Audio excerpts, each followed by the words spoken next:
agency na wala namang kinalaman doon sa tinatawag nating confidential expenses, paniniktik, at iba pa pong mga bagay tungkol sa intelligence. So pumapayag po ba ang distinguished sponsor na tanggalin o bawasin itong mga confidential and intelligence fund na dapat na mailagay na lang yan sa education, sa health, sa pabahay, at iba pang mga serbisyo? Ito po ay pinag-aaralan, Mr. Speaker, ng pamahalaan hinggil po dito sa confidential at intelligence fund.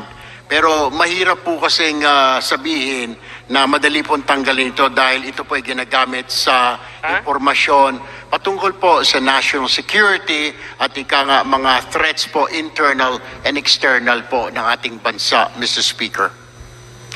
Okay, so Director for Admin, Director for Operations, Director for Production, Director for Stratcom, at Director for Stakeholders Engagement, Mr. Speaker. So, Mr. Speaker, yung Secretariat po yung tanong ko. Yun yung... Ito po, Mr. Speaker, ang National Secretariat.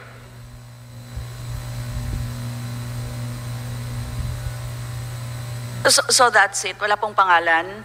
Sino po yung Director for... Ang Executive Director po ay si Ernesto Torres, Mr. Speaker. So the other Secretariat members, wala pong pangalan?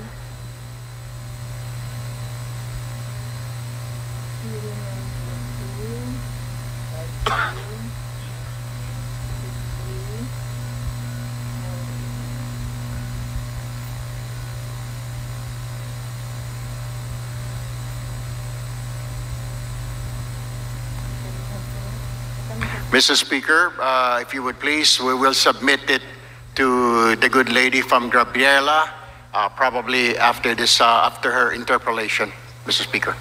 Mr. Speaker, I'm only asking about the Secretariat. Mga heads naman po ito, di ba? Opo, So, yung there's mga nothing...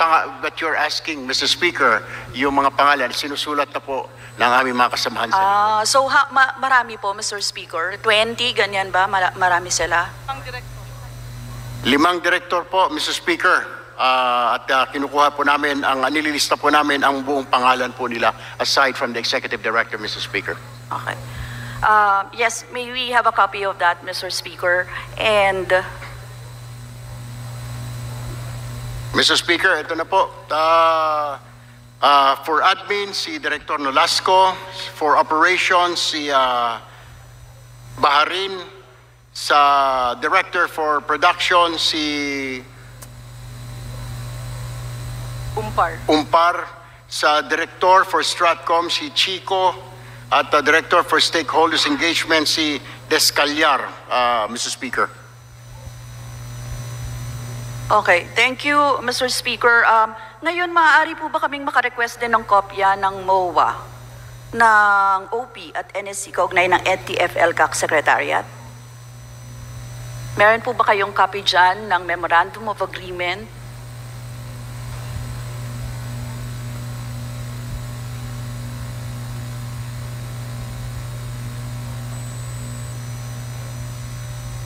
Mr. Speaker, wala pong Memorandum of Agreement pero meron pong kasunduan ng direct transfer po ng funds, Mr. Speaker.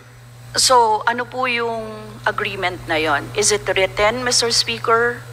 Do you have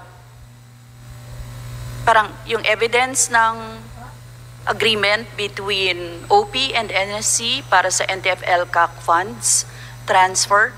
Yun po kasi yung tinatanong ko kanina, di ba? Yung 152 million over the years. Mr. Speaker, opo, bibigyan po namin ng kopya si Congresswoman Brosas, Mr. Speaker.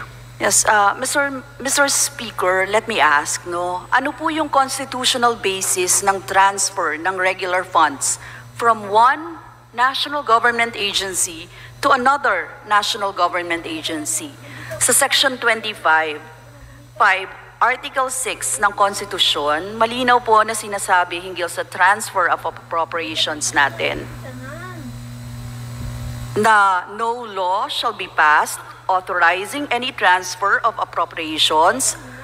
However, the President the President of the Senate, the Speaker of the House of Reps, the Chief Justice of the Supreme Court, and the heads of the constitutional commissions may by law be authorized to augment lang po in any item in the General Appropriations Law for their respective offices from savings in other items of their respective appropriations. Kaya, Mr. Speaker, ano po yung constitutional basis ng transfer ng regular funds from OP to NSC, to the NTF-ELCAC Secretariat? Doon natin sa bahay mo? Bakit may Ang constitutional basis, Mr. Speaker, ay ang General Appropriations Act dahil yun po ay pondo ng Office of the President at ito po ay binababa po sa National Security Council, Mr. Speaker, for NTF-ELCAC. Yes, pero regular funds po yan ng Office of the President, Mr. Speaker. Kaya ako po yung tinanong kanina eh. Tama bang sabihin na savings lang ang pwedeng i-transfer within a specific branch? For instance, within the executive branch, para sa augmentation lang ng existing line items sa General Appropriations Act. Tama po, Mr. Speaker. Ang Secretariat po kasi ay under sa OP. Tama po yun, regular fund po yun. At, wala? At hindi po ito ay transfer or nilipat lamang sa isa pang ahensya, Mr. Speaker. Mr. Speaker, wala pong line item itong mga ito. Kaya po humingi ako kanina ng agreement eh. Kung ano ang agreement dito. Opo, Mr. Speaker, we will be providing the good lady from Gabriela yung pong agreement mamaya, Mr. Speaker. Mr. Speaker, syempre halimbawa, kung magpapasa load ka, dapat may katibayan o resibo, di ba, Mr. Speaker? Kaya dapat ganun din yung paglilipat-lipat ng pondo mula sa isang ahensya patungo sa isa pa. At batay po sa Circular number 094013, ano-ano ba yung dapat tiyakin ng dalawang ahensya na may fund transfers? Tama po yun. I mean, I agree po na kailangan po. Pero ang sinasabi nga lamang ho ito ay nasa ilalim ng operations po ng Presidential Oversight Program. Itong paglilipat ng pondo at ito po ay nakakonect din po sa Oversight Management of National Security Concerns, Mr. Speaker. Mr. Speaker, sa Section 7 ng COA, Circular 094013, sinasabi na dapat may appropriate allotment at covered ng MOA, Memorandum of Agreement, or similar documents that is properly recorded. Sa kaso po ng fund transfers mula sa OP patungong NSC, ano ang appropriate allotment para sa NTF-ELCAC Secretariat? Gayong wala namang line item para rito sa parehong ahensya at wala rin sa SARO, sa Special Allotment and Release Order na issue noong 2022. Mr. Speaker, yung pondo po na yan ay actually hindi po transfer yan, kundi talaga po yan ay pondo po nakapaloob sa Office of the President sa ilalim nga po ng Presidential Oversight Program at yan po ay nasa ilalim ng MOOE. Thereby, yan po ay papasok po sa Oversight Management of National Security Concerns wherein makikita nga po itong NTF-ELCAC na nasa ilalim po niyan, Mr. Speaker. Mr. Speaker, wala sa GAA ang NTF-ELCAC Secretariat. Kaya siya walang line item eh. Ito yung nasa GAA. President. Ang nasa GAA po, Mr. Speaker, ay ang Presidential Oversight Program. At nasa ilalim nga po niyan, Mr. Speaker, ang National Task Force to End Local Communist Armed Conflict, Mr. Speaker, Secretariat. Yes, Mr. Speaker, yan nga yung tinatanong ko, diba? Kasi meron kayong agreement, may transfer na naganap, pero walang line item yung pinag-transferan, Mr. Speaker. Dagdag siyang item eh. Mr. Speaker, technically po, wala pong fund transfer. Dahil nga po, ito po ay nakapaloob sa Presidential Oversight Program na nandoon po sa GAA. Entonces po, dun sa ilalim po noong Presidential Oversight Program, ay papasok po itong Oversight Management of National Security Concern kung saan nasa ilalim nga po itong National Task Force to End Local Communist Armed Conflict Secretariat, Mr. Speaker. Mr. Speaker, I'm sorry. I have to read this. No? Meron pong naganap na transfer kasi nakalagay dito, calendar year 2019, fund transferred to NSC per MOA dated June 14, 2019. Fund transfer 42,298,614.23, liquidated 42.296, 106.71, returns 2,507.52.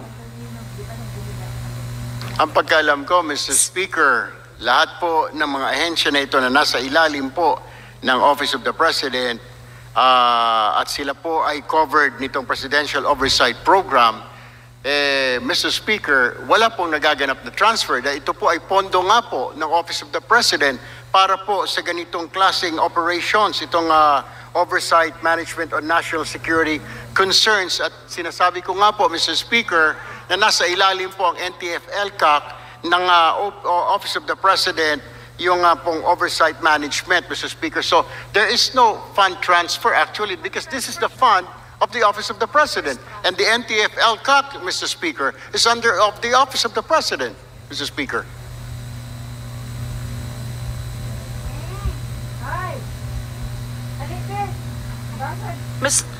Mr. Speaker, ibang item po yan, Mr. Speaker. Ang tinatanong ko po ay yung mga naging fund transfer ng particular. Kanina po, inisa-isa naman natin fund transfer to NSC.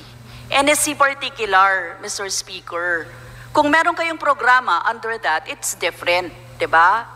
So ito po yung tanong natin, yung sa sa Secretariat, na ginamit ng NSC sa Secretariat, tinransfer niya to the National Security Council. Yung pinapakita po sa akin ni Congresswoman Janet Garin ay ibang item under the Office of the President. Pero hindi po yun yung tanong ko di ba? Kanina nga inisa-isa natin, yung calendar year 2020, fund transfer to NSC per MOA dated March 16, 2020. Ang fund transfer po ay 37,970,640. 0.96. Yung isa pa po ay January, February, March, April 22, 2021, first tranche, fund transfer to NSC as per MOA entered between OP and NSC dated April 13, 2021. Yung second tranche nito, October 5, 2021. So, fund transfer din siya, 37,999,192.63. Tapos yung last fund transfer, November 3, 2021, fund transfer to NSC as per MOA entered between OP and NSC dated October 29, 2021. So Mr. Speaker, malinaw dito, merong mga naganap na fund transfer. Kasi, Mr. Speaker, ang sunod ko pong tanong dyan, napaka-questionable ito, saan ba ginastos ito, Mr. Speaker? Is this the salary of the Secretariat? Kung salary po siya ng Secretariat, magkano ba yung salary ng Secretariat na yan, Mr. Speaker? Milyon-milyon? Mr. Speaker, yung pondo po na yan ay salary po ng Secretariat, Mr. Speaker. At saka or operating MOOE, Mr. Speaker. I'm sorry. Yun, Mr. Speaker, nasagot niyo na yung second kong fund transfer siya, pondo siya ng bayan, ginagamit siya for salaries, Mr. Speaker, para sa NTF-ELCAC Secretariat. Tapos meron po Mr. tayo... Speaker, may I butt in, Mr. Speaker? Hindi po salary, kundi ito po ay bahagi po ng MOOE. Magkaiba po kasi, Mr. Speaker, yung operating expense, iba po yun sa salary, Mr. Speaker. Bahagi ng MOOE, operating expenses. Operating expenses, yes, Mr. Speaker. Yun, Mr. Speaker, nevertheless, Mr. Speaker, sasabihin ko pa rin na sa kamakailan na pagsasagawa ng presscon, na ipinesenta ng NSC itong mga dinukot ng militar bilang rebel surrender umano, kung ganito po napupunta yung pondo, no? Kung ganitong mga operating expenses napupunta yung pondo, sayang po yung pondo ng taong bayan. Nakakapag-enable pa siya ng mga human rights violations sa ating bansa, Mr. Speaker. No? Dapat po yung Office of the President is privy to how these funds, especially yung 152 million, kung paano ito in-spend ng NTF-ELCAC Secretariat, Mr. Speaker. May report na po ba dito? Mr. Speaker. Pakiulit po ng katanungan, Mr. Speaker.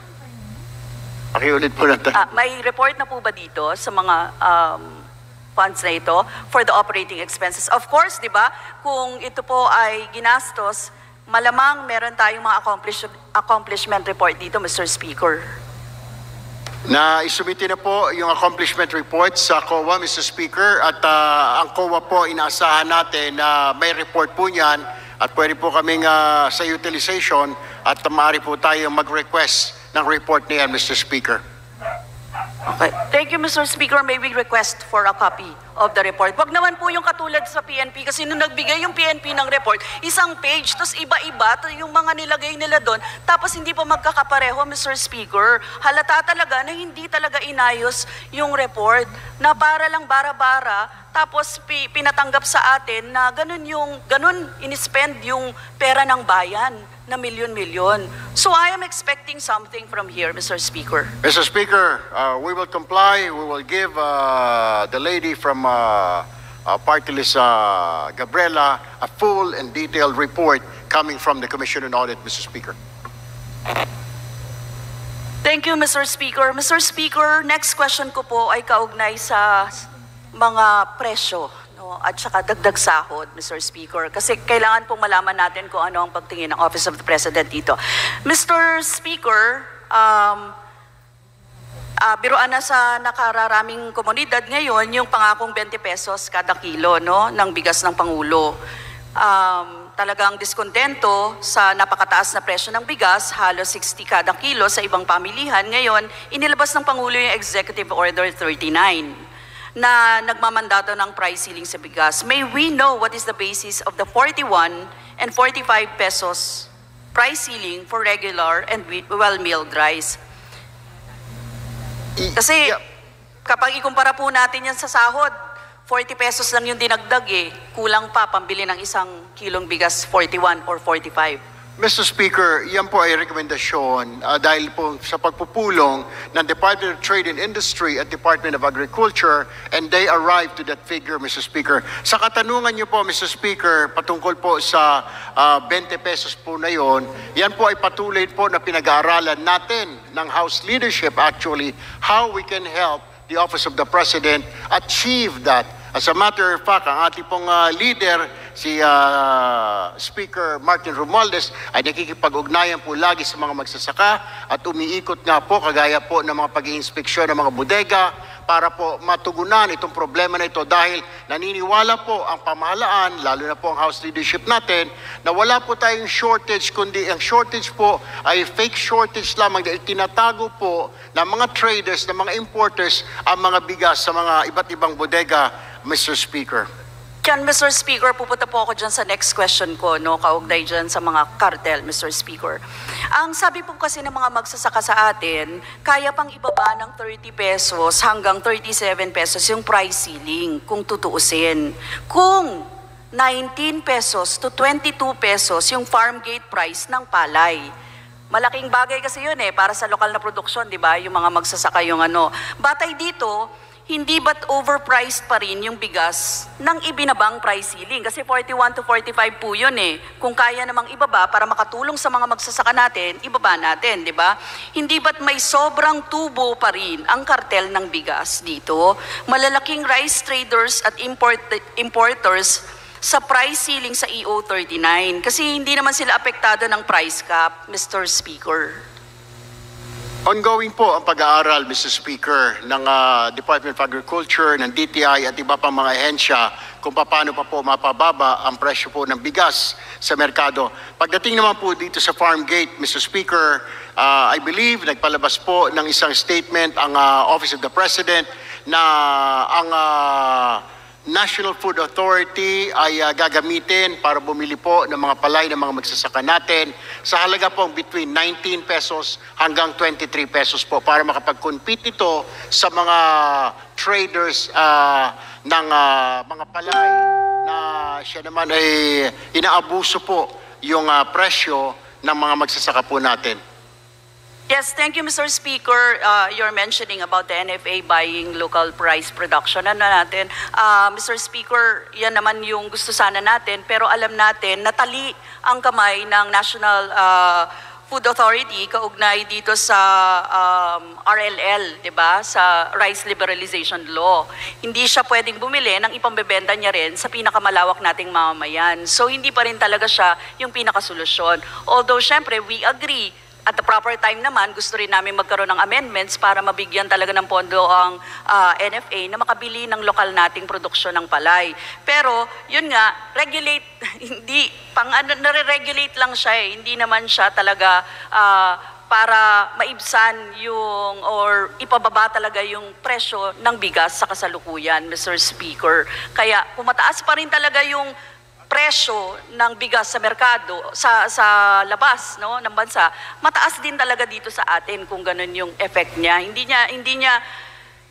niya nasusolusyonan yung problema, pinaka-problema, no, ng usapin na ito. Pwede rin naman pong gawin, halimbawa, hindi lang epektibong price ceiling sa batayang bilihin bukod sa bigas, pagtanggal, gusto rin po sana natin yung pagtanggal ng excise tax sa langis, signifikanteng dagdag sahod para sa mga manggagawa at mga kawani kasi malaking tulong sa kanila yon. Ano, bukod po dito sa price ceiling cap, Mr. Speaker. Mr. Speaker, next question ko po ay tungkol sa ang unprogrammed funds, Mr. Speaker. Can the Office of the President confirm that releases from unprogrammed funds require the approval of the President aside from the certification from the Treasury?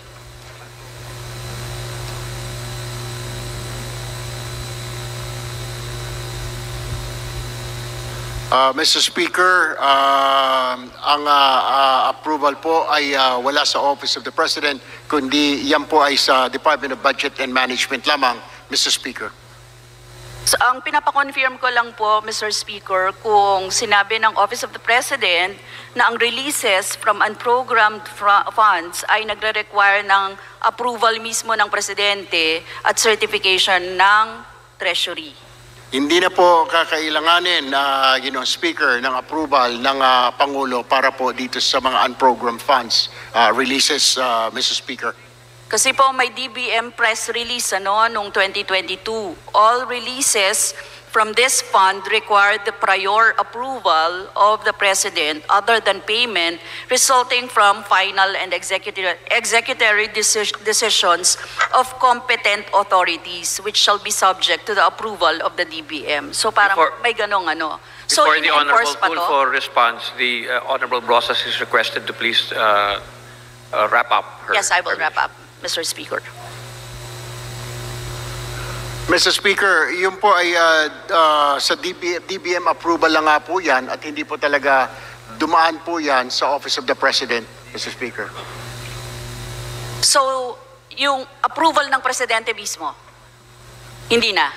DBM pwedeng mag-release. Pag ang program fund, Mr. Speaker, ay hindi na po, kundi DBM na lamang, Mr. Speaker. Okay. So, hindi naman siya, essentially, the President has, hindi naman siya yung full control on how the programs of the unprogrammed appropriations will be funded. Parang hindi dadaan sa kanya, through sa kanya. Kasi, kaya ko po yung tinatanong, meron tayong 801 billion na standby funds o unprogrammed funds, Mr. Speaker. Kapag ka nire-release, nagpapaalam sa Presidente, Mr. Speaker.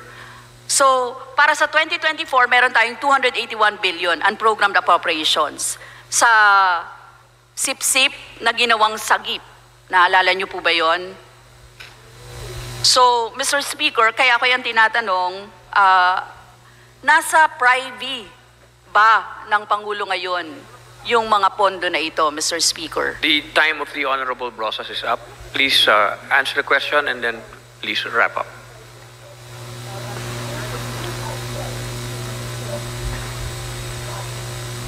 Katulad po ng aming nabanggit, Mr. Speaker, ito po ay nasa DBM lang po ang approval, Mr. Speaker. Okay. Thank you, Mr. Speaker. Oo. Mr. Speaker, lastly, no, may mga special purpose funds, particular for President Social Fund. Di ko na po naitanong. Siguro pwede pong sabihin na lang later for 2024 kung magkano yon. Pero Mr. Speaker, gusto lang natin sabihin, ano, mahigit 4.5 billion na confidential and intelligence funds. Bahagi lang ng mahigit 1 trilyon ng pondo na kokontrolin ng Pangulo mismo sa susunod na taon. Lumalabas, no, kontrolado ng kung hindi natin isasama itong unprogrammed funds na sinasabi na hindi naman daraan sa presidente, sabi ng ating sponsor, mababawasan lang ng konti pero ganun pa rin halos 1 trilyon. Hindi pa tayo nag-uusap ng 500 billion ng Maharlika Investment Corporation na wala sa panukalang budget pero kokontrolin din ng Pangulo. Nakakalula po yung mga numero. Sa hulit-huli, ang usapin po dito, ang mamamayang Pilipino, mumulang. Actually, hindi pa nga natin maitaas yung sahod nila eh. 40 pesos lang tapos Metro Manila lang. Ano? So, Mr. Speaker, habang mahigit 1 trilyon ang nasa control ngayon ng Marcos Jr. administration. Maraming salamat po, Mr. Speaker. Maraming salamat to our sponsor. Majority Leader. Mr. Speaker, Honorable Franz Castro of ACT Teachers Party List for her interpellation. The lady from the party list ACT Teachers, the Honorable Franz Castro, is recognized for her interpellation.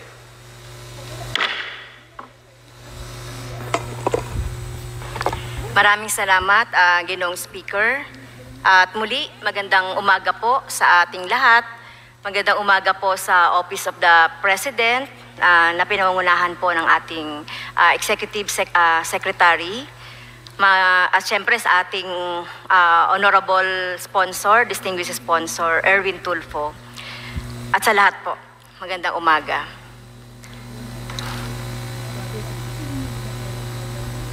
So yung, doon po muna ako, Mr. Speaker, babalikan ko po yung sinasabi natin na confidential fund ng Vice President, ng Office of the Vice President noong 2022. At nakita natin base doon sa interpretation ng DBM na hindi daw kailangan na pumunta ang ahensya sa Kongreso para kumuha ng otoridad na humawak ng contingency fund at may kapangyarihang magbigay ang Pangulo, yung kanyang alter ego na DBM Secretary kahit magkano ang CF. Tama po ba ito, Mr. Speaker? Based po doon sa mga nakaraang mga discussion about confidential and contingent fund.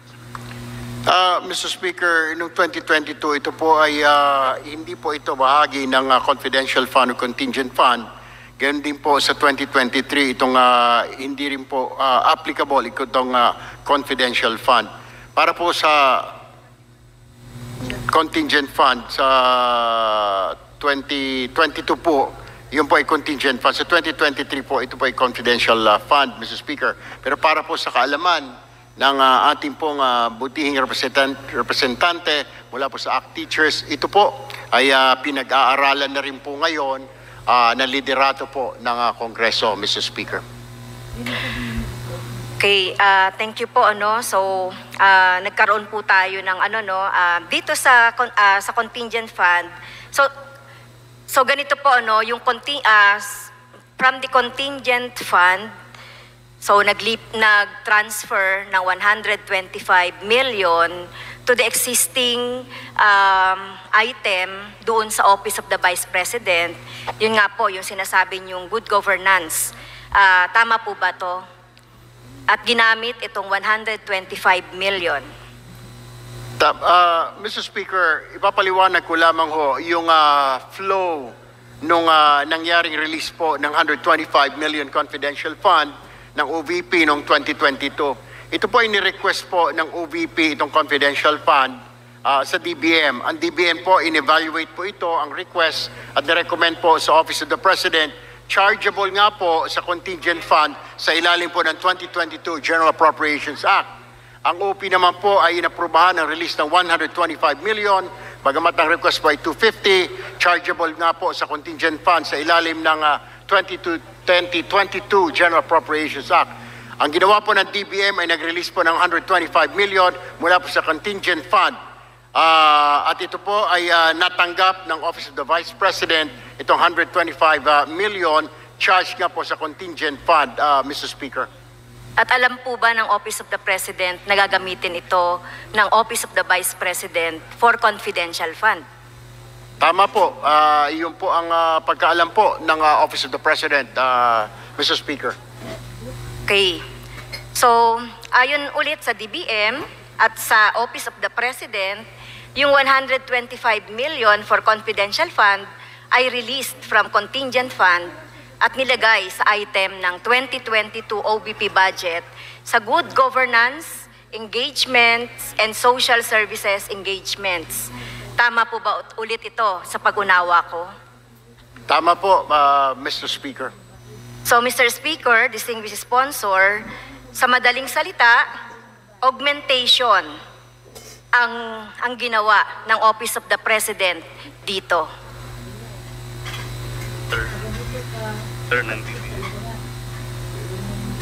Tama po ba? Augmentation ang ginawa po ng Office of the President sa pag-transfer ng pondo na ito sa OVP. Mr. Speaker, may I ask for a 1-minute recess? Session suspended. Mr. Speaker, hinggil po sa katanungan ni Congresswoman Castro, ito po ay hindi augmentation. Sa isa pong liham na ipinadala po ni DBM Secretary Pangandaman kay APRO Chair Elizalde Co, ay malinaw na nakasaad na ito pong pondo o itong 125 na ibinigay po sa OBP ay hindi po, was not an augmentation or transfer of funds from the Office of the President. Rather, it was a release of funds chargeable against the contingent fund upon a finding that the OVP's request qualified for funding thereunder. Mr. Speaker. Well, Mr. Speaker, malinaw naman po yung sinasabi natin kanina at sa mga nakaraang mga interpelasyon na malinaw na itong 125 na ito ay tinransfer doon sa released o ni-released from the contingency fund at nilagay sa item ng 2022 OVP budget in good governance engagement and social service engagement. So, ibig sabihin, may line item yan, nagkaroon ng augmentation dito. Okay? So, may existing item kasi, diba, sinasabi ng DBM, may existing item, ito yung good governance, engagement, and social service engagements. Dahil nag-request ang Office of the Vice President ng 125 million, o baka kulang pa itong good governance, engagement, and social services, pinayagan naman po ito ng DBM. At ito nga yung paliwanag niya dito sa atin, kaugnay dito sa release nitong 125 from the contingent fund. So hindi po natin pwedeng i-deny ito dahil inaamin na ito ng ng DBM for doon sa sulat at saka for the last interpretation. Ang sabi ko nga, 'di ba?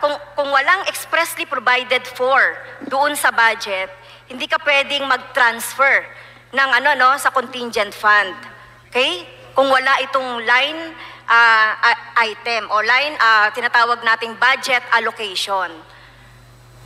So ang ibig bang sabihin, Mr. Speaker, binabawi po ng ating sponsor yung pong pag-amin ng Office of the President at saka ng DBM na itong 125 na confidential fund ng OBP ay galing sa contingent fund na inilagay or ni-release or tinransfer dito sa good governance engagement and social service engagement. Kasi ito po yung nasa sulat. Kung babasahin po natin yung sulat ng DBM, ito po yung nilagay nila na-released from from this item doon sa Office of the Vice President.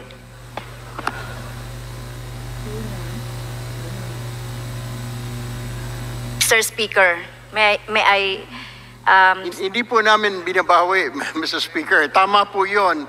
Ito po ay bahagi nga po ng contingent fund, pero wala nga po transfer dahil ito po ay lump sum po ito. Ito po ay nirelease ng DBM po.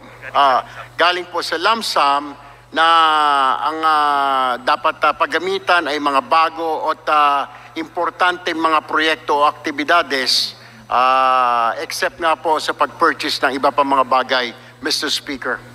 Thank you po, Mr. Speaker, distinguished sponsor. Tama po, kasi ang contingent fund ay bahagi po talaga yun ng special purpose fund na tinuturing nating lump sum, na ang may discretion dito sa pag-aproba ay ang Office of the President. So, nagkaroon po, di ba, ng release. From this, nilagay po, transfer po ito sa good governance, engagement, and social service engagement. So, ito po, no, kung babasahin natin yung letter ng DBM, so makikita talaga natin doon na nirelease on those item. So, sinasabi niyo po ba na totoo yun? Diba? Sinabi nyo kanina, yes. Okay? So, sa madaling sabi, may augmentation. Mr. Speaker, ulitin ko po, wala pong augmentation at hindi po nanggaling ang pondo mula sa Office of the President. Ito po ay nanggaling po sa Department of Budget and Management, Mr. Speaker.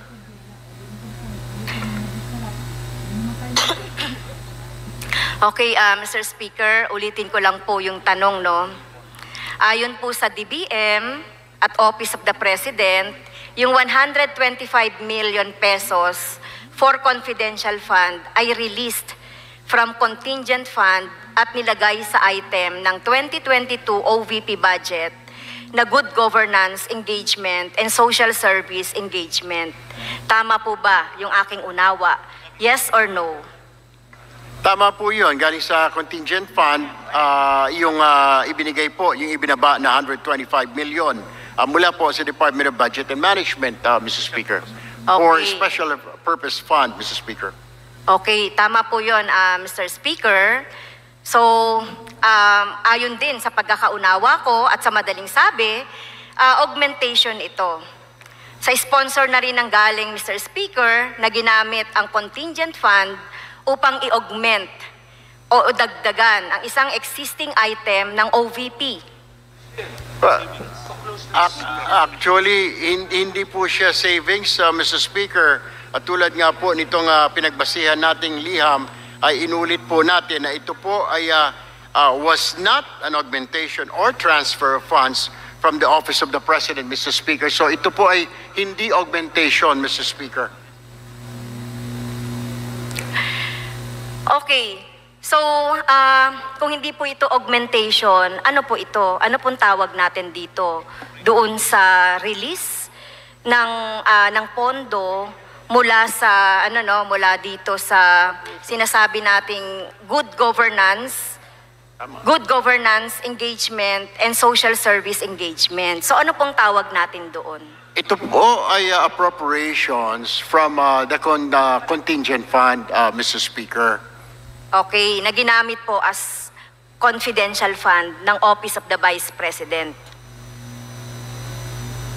Tama po, Mr. Speaker. So magkano po itong confidential fund na under dito sa sa good governance engagement and social service engagement?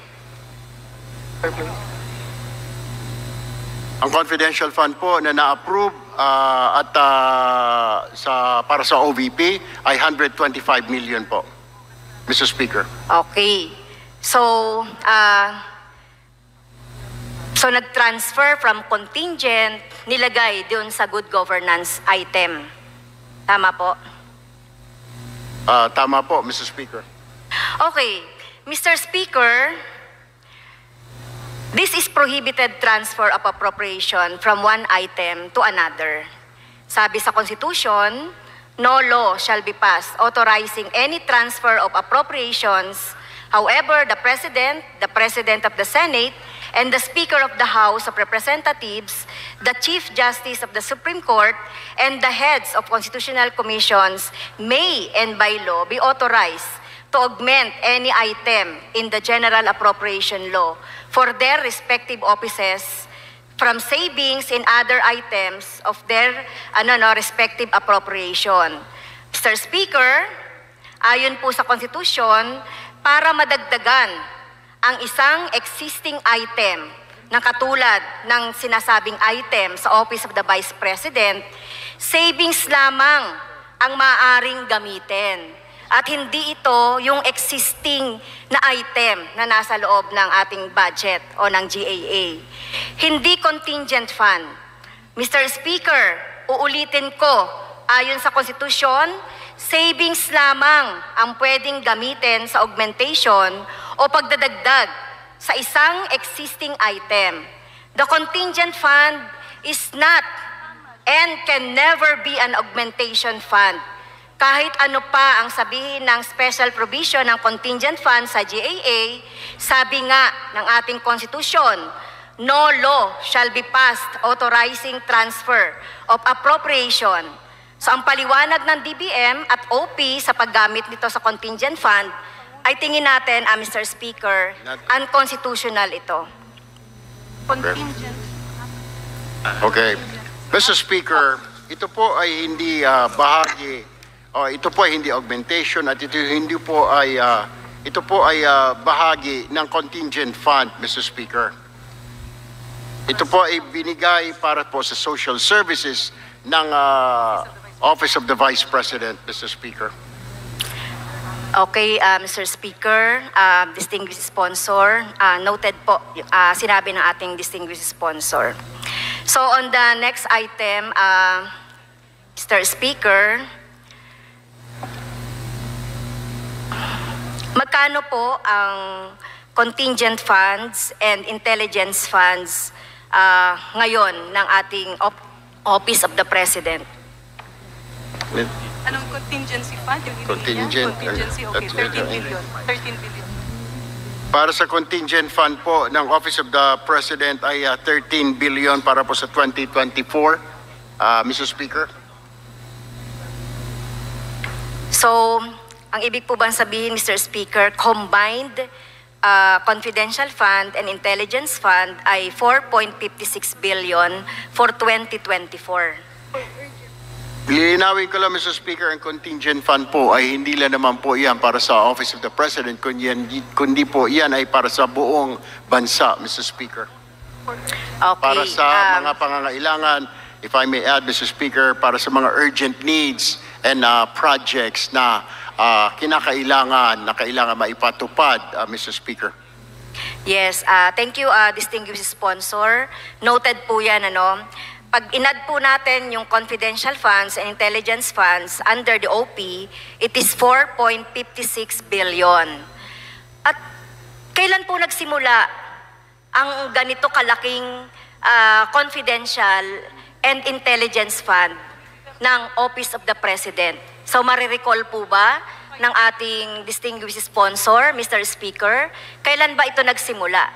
Ito po ay nagsimula, Mr. Speaker, sa termino po ng dating Pangulong Rodrigo Duterte, Mr. Speaker. Tama po, Mr. Speaker. So, pinalobo ng husto ang Confidential Fund and Intelligence Fund sa Office of the President sa panahon pa ng dating administrasyon sa pamumuno ni dating President Duterte. At hindi natin ito sa nakaraang panahon, we regret, na hindi natin ito nabusisi kung paano ito nagamit saan, paano ito napunta. At nakikita natin kasi, Mr. Speaker, pinagpatuloy ito kasi ng kasalukuyang gobyerno.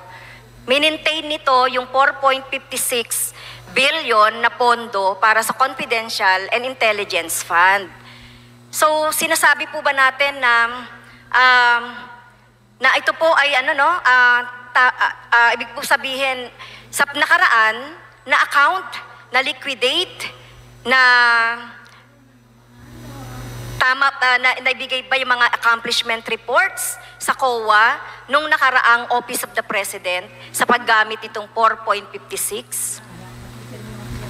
Actually, Mr. Speaker, dapat po ang COA po ang hihingan ng report. Yan po ay nakaraang administrasyon, so hindi po namin masasagot po yan. Yes. Pero meron po tayong tinatawag na institutional memory.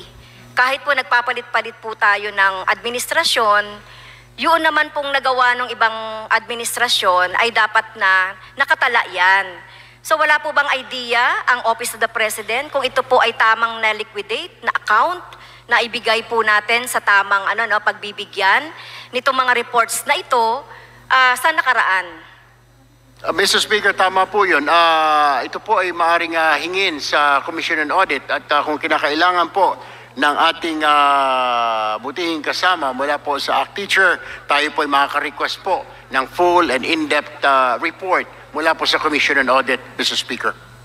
Okay, Mr. Speaker, distinguished sponsor, salamat po sa tugon.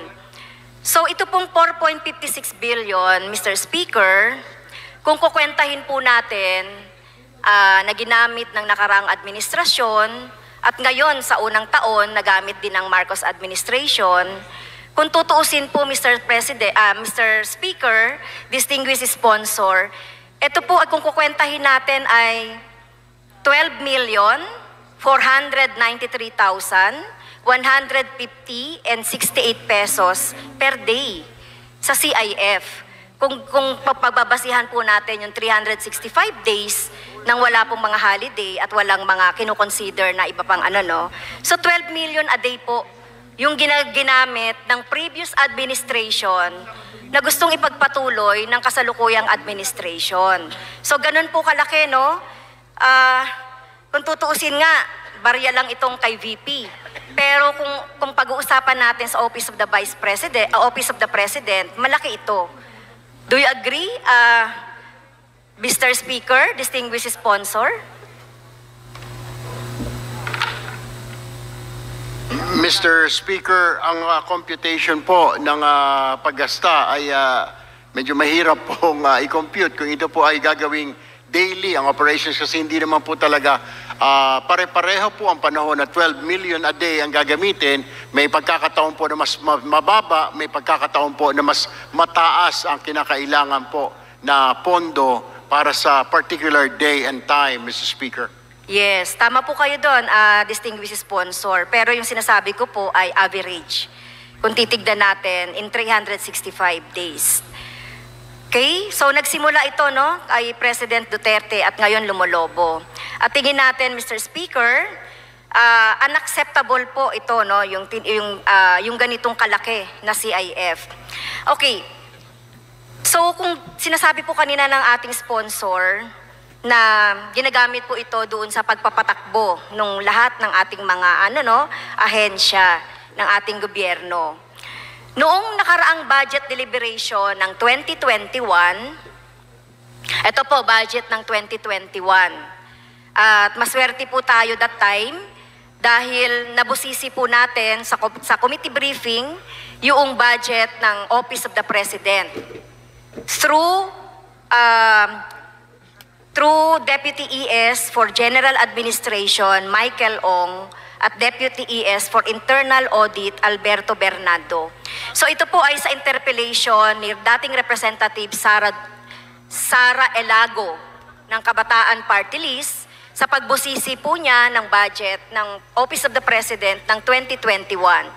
Sinabi po ng mga opisyal mula sa OP na may ilang offices sa ilalim ng OP na namamahala ng intelligence and confidential activities at binigyan ng CIF. Meron po itong, Mr. Speaker, na binanggit na 7 offices sa ilalim po ng ating Office of the President. Number 1, ito po yung Presidential Situation Room. Number 2, National Anti-Money Laundering and Countering Financing of Terrorism Coordinating Committee. Number 3, National Cybersecurity Interagency Committee. Number 4, Presidential Anti-Organized Crime Commission. Number 5, Philippine Center on Transnational Crime. Number 6, Anti-Terrorism Council, Project Management Council. And number 7 po, Mr. Speaker, National Coast Watch System. So, ang tanong po, hanggang ngayon po ba practice pa rin po ba ng OP ang pagbibigay ng CF sa mga opisinang ito?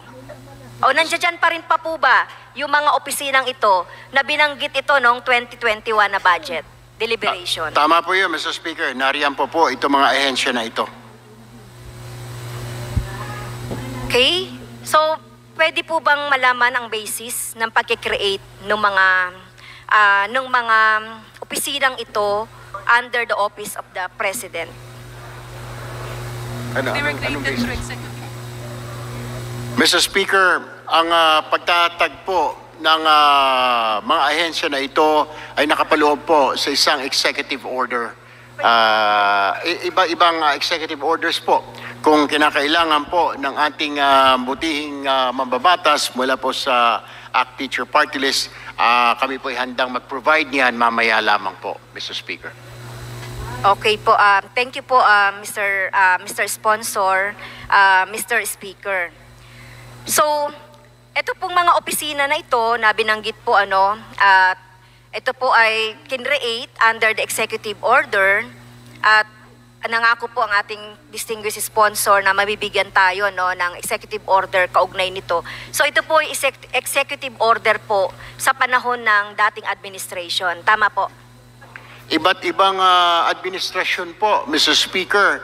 Mayroon pong panahunan pa po as early as kay Pangulong Noynoy Aquino. Meron ding naitatag po sa panahon po ni Pangulong Duterte. So iba't ibang administrasyon po nang itatag po itong mga ahensya ho na ito, Mr. Speaker. Thank you, distinguished sponsor, Mr. Speaker. So can the public know kung magkano po ang pinagkakagastusan ng bawat opisinang ito on confidential and intelligence fund mula sa 4.56 na pondo po na nakalaan dito? So pwede po ba nating malaman yung yung total, hindi naman yung mga detalye, yung total ng CF and CIF na inilalaan po dito sa mga opisinang ito?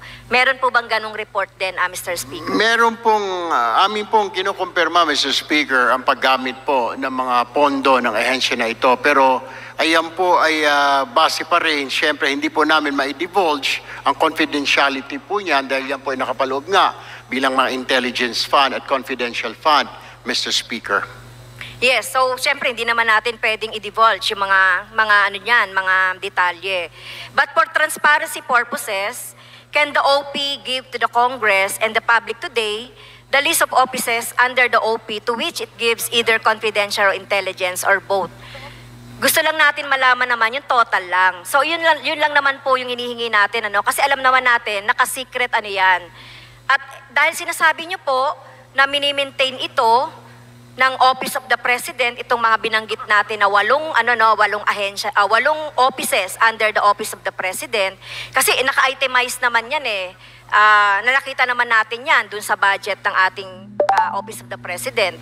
So makakuha lang po tayo ng yung total na ginastos from the CIF dito sa iba't ibang mga opisina na ito under the Office of the President. So maibibigay po ba yan, Mr. Speaker, distinguished sponsor? Mr. Speaker, ang total po niyan nasa 4.56 billion, Mr. Speaker.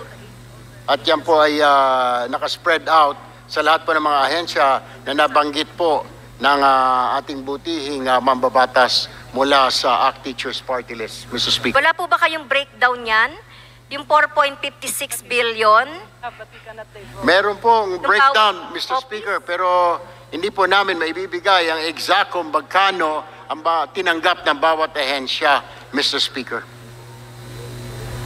Okay. So, hindi na po ako magbibilihibor dyan, Mr. Speaker, distinguished sponsor. Basta ang malinaw po, meron ditong mga opisina na binanggit ko kanina na nagtototal ng, doon dito ginagamit yung 4.56 billion.